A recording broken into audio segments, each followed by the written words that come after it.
We were going to talk today a little bit about practice efficiencies. So, I guess the first question is what do you consider efficiency for a practice? When I think about practice efficiency, I remember a conversation I had with a member of the AAOE board of directors, and that person was a former banker, and he worked in the corporate setting, and then he came to manage a practice of a group of physicians, ophthalmologists, and he said, "Look, patients want to be in and out of the office within an hour." And that was a shock to me because we're used to having full waiting rooms and we're used to, sort of patients are waiting, etc. And that's how I sort of got into lean management. And the AAOE has amazing ophthalmology specific tools to help practices become more efficient.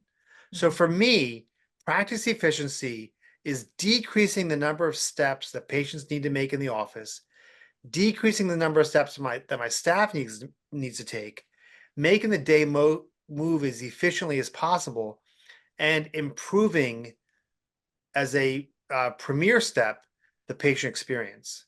And so, when you start thinking about efficiencies in your office, are there certain angles that you take first? Like, so when you start an efficiency, are you looking from the patient perspective or are you looking more from the physician or technician perspective? How does that work in your office? Yeah, I think everything comes down to patient-centered care. I mean, so I think that practice efficiency really starts with a phone call. When the patient calls, do we have the right phone number? Do we have their proper email addresses, their date of birth, what their insurance is, what insurances they're in, what we're in, what we're not in? The biggest frustration sometimes comes because I do comprehensive ophthalmology is the patient coming for a medical visit or for a routine type exam? Oh, I And know that pain. That's yeah, so yes, that very much. that can be a huge pain, especially with co-pays and et cetera. So, and it's a constant battle, especially in January with deductibles, co-insurances, et cetera. So it starts with a phone call. It starts with the first touch that the patient makes. They want a real person to answer the phone.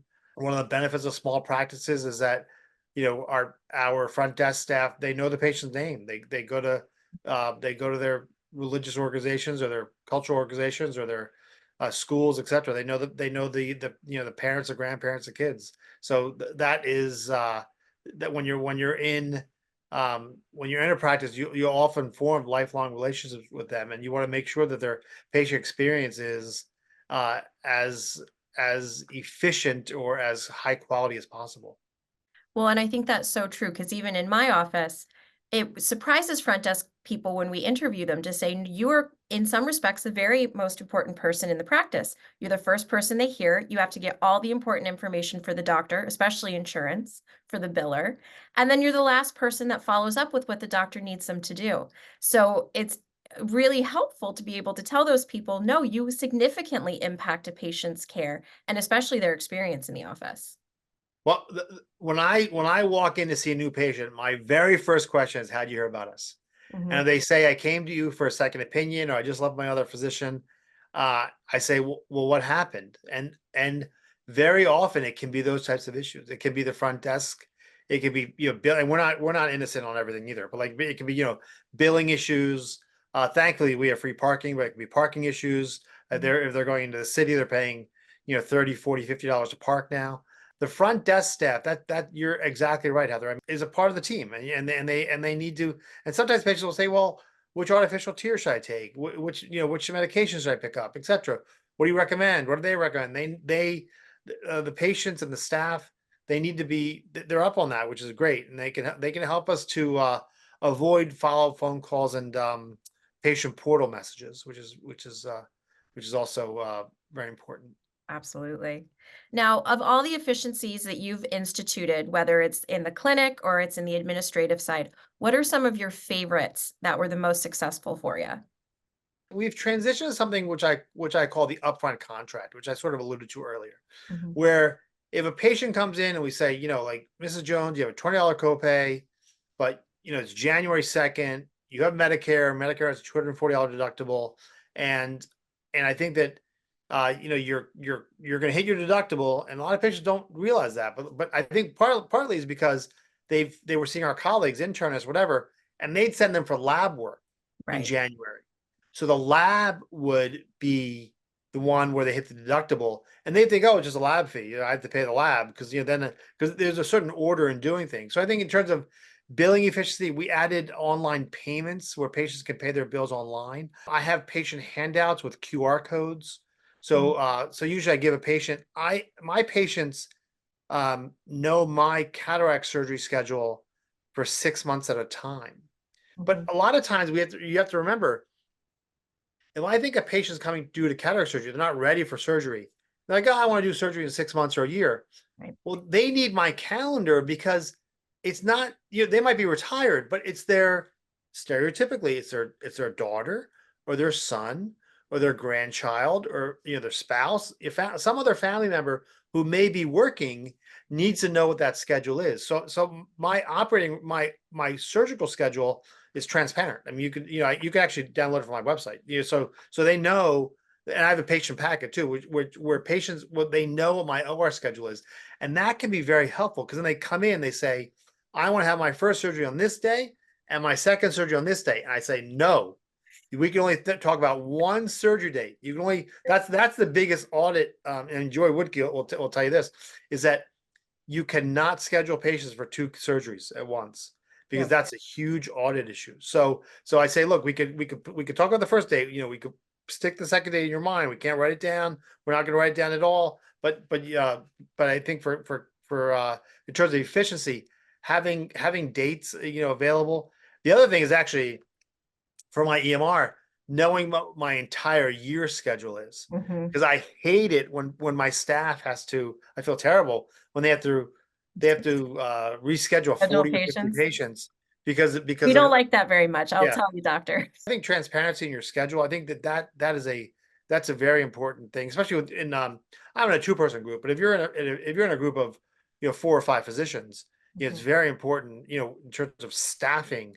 Where do you need to put the staff? Which office is going to be open or closed that day? And I think that so the EMR, some of the EMRs can make it very advantageous, but some days will fall through the cracks, and certainly emergencies come up, etc. So what would you say to, a physician or an administrator who has some ideas for efficiencies, but is maybe perhaps hesitant to implement them in their practice? So you need a super user. That's what I would say. So electronic medical records, when we installed that before the launch, well, you needed a super user. Mhm, I'm in a two-person practice. I'm the person who does the MIPS. I'm the one who monitors the IRIS registry. I'm the one who submits the submit button to the IRIS registry to submit for MIPS, etc. So in our practice, it is the physician who does it. But if you have a team leader, that is, I would tell an administrator, if you find that team leader who can do that, that would be, that's golden. So, but you do need to step outside of your comfort zone. And so oftentimes, it's interesting because when COVID hit, I started doing parking lot pressures.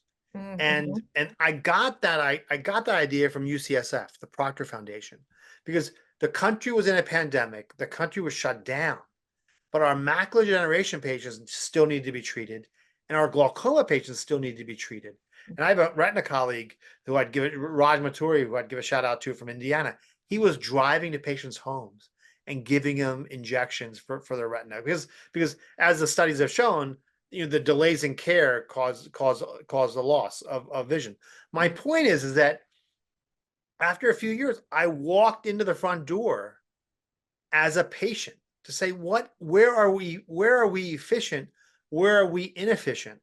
We used to think about our offices as being airport terminals. Your terminal 2 or 3, you have to go to gate number 20 or 21, and you'd mhm. walk into gate 20, number 20, 21. There are 100 seats there. There are outlets, this and that. But we can't think about it that anymore. Whereas COVID taught us that. COVID taught us that patients like enjoy the 6 feet distance, but they also liked empty waiting rooms. Mhm. Even if they wait in the parking lot, eventually, in order to have quote unquote empty waiting rooms, you want to be as efficient and as lean as possible. And there are so many things I can learn about. I still need to learn about lean. The AAE has amazing resources. The annual meeting for the AAE has amazing resources. There's there are books, etc., that you can buy not only within ophthalmology but also outside ophthalmology. But that can give you sort of the pearls to move forward. But I think that if you want to implement new technology or a new efficient way, you need the super user, and you just have to be willing to do it. You try it out for a week. You need a super user physician, super user tech, super user administrator, a team leader, someone who's and those folks will emerge. And you got to give people the opportunity to shine, and they will. That's wonderful. So my last question for you is going to be what's one of your favorite things about the double AOE? Well, I think the camaraderie is wonderful, and I think that I certainly, and I'm gonna give you the odd examples. But sometimes I see a patient on hospice, Mhm, or a case if a patient of mine who we've seen for a long time is bedridden. Sometimes I'll do a house call. I'm not advertising house call medicine, but like established patients. But sometimes I was like, well, how do I build this? You mhm, know, and the academy has shifted to something called Mobilize, but AAOE has 1,500 administrator and team leaders who are on a listserv. It's now it's on an app, but mhm, you can throw out ideas like, hey, what do you guys, no colluding with that, but like, hey, what are your biggest issues with this insurer getting this approved? I don't do retina injections, but I know the retina injections have been a big issue for practices where they're getting denied. Just on January 29th, there's been a glitch in Medicare in New Jersey where all the visits were approved, but all the testings were rejected. I was seeing patients that day, so we thought it was just me. My partner said, "Hey, all of your tests were rejected that day." But then through the New Jersey Academy, we realized, hey, all the ophthalmologists in New Jersey, for some reason, it was a glitch over the day. So we didn't panic. But there's nice, and for AAOE, you have 1,500 colleagues who can give you the answer very quickly. mhm. There are some EMR companies that are going out of business, and or in the process of going through bankruptcy, etc. So it's nice to find a community to say, hey, who uses this EMR? Who's used this vendor? I need to be certified for uh, the security analysis for my EMR. Mhm. What's a good way to go about it? And those are questions that you want an answer within, because we live in this OCD, have a cell phone, an iWatch, an iPad, laptop. You want the answer fast, and it's nice to find high quality answers on the Mobilize app. I think that pays for itself. I think that for me, that pays for the membership. The annual meeting, the AAOE has great programming, and some of those I think you can either view in person, or you can view it on demand. The questions that folks are asking, the master classes are wonderful. So I think there are many opportunities for administrators who look at ophthalmology as a profession and as a calling. And our mission is to protect sight and to empower lives. And I think that protecting sight is a mission that I've embraced, and I think that really is a team effort to make sure, as the population is getting older, and as more and more patients are going to have cataracts, glaucoma, macular degeneration, that our bread and butter issues, we have to find ways to become more efficient. It doesn't always help us on the reimbursement side, because then they're going to say, "Hey, you're more efficient. We're going to pay you less." But I think that there still is an issue of, patients need to be seen. Patients need to be cared for. We're trying to help patients walk more safely, drive more safely, be happier. Helps with a mood and affect. So I think that we have a great. I still think that ophthalmology is the greatest field in the world, and I'm still surprised I got paid to do it. But I think that that is the in terms of the efficiency, in terms of AAOE, it's a wonderful resource.